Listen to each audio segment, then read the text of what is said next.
Under the function description is a text description of what the function does.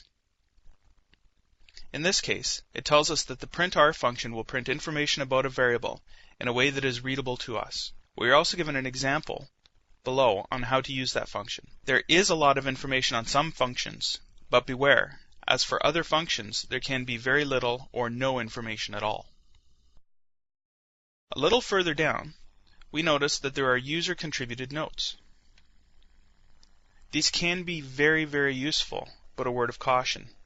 Some of the information in these notes is out of date or just plain wrong.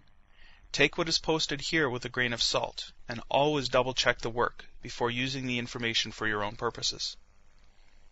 I have found some gems in these notes, but I've found some real dogs as well, so use posted functions in the user-contributed area with great caution. Back up to the search line. If you search for a function name, PHP.net is smart enough to realize that you want the actual function and take you directly to it.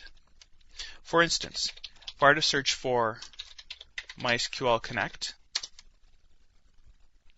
you can see that it takes me directly to that function listing. However, if I search just for MySQL, PHP.net recognizes that this is a chapter in the documentation and will take you directly to that chapter. The chapter section is a little bit different from the function listing, as you can see.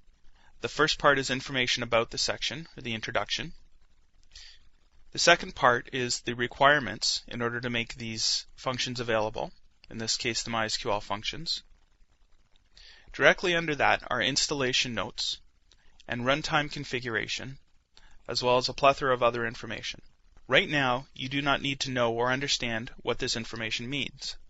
In fact, it is unlikely you will ever need to know this information. This stuff is more for administrators and is more likely to be used at the point of compiling and installing PHP, so we're not going to focus on this at the moment. However, a bit further down, there is a table of contents, which is a listing of all the functions available for this section, again, in this case, MySQL functions. This is a useful place to get an overview of the functions available, along with a short description of what each function does. If we click on any of the functions, we'll see that the left-hand menu also changes to the listing of all the functions within this chapter. This is a quick way to flip between functions in the same chapter. A lot of functions will actually have a section called See Also, as we can see here. This is a useful list of functions that are similar or complementary to the function that we are viewing, and are linked directly to that function description.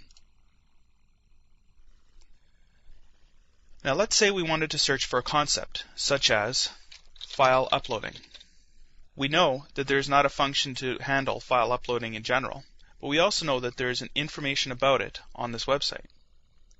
If we do the search and leave function list in the drop-down, you can see that there are no actual functions to do file uploading. However, we can search the entire website by clicking on the Click Here link found below the functions. This will perform a search through the entire site, and you can see that the very first link is what we're looking for, handling file uploads.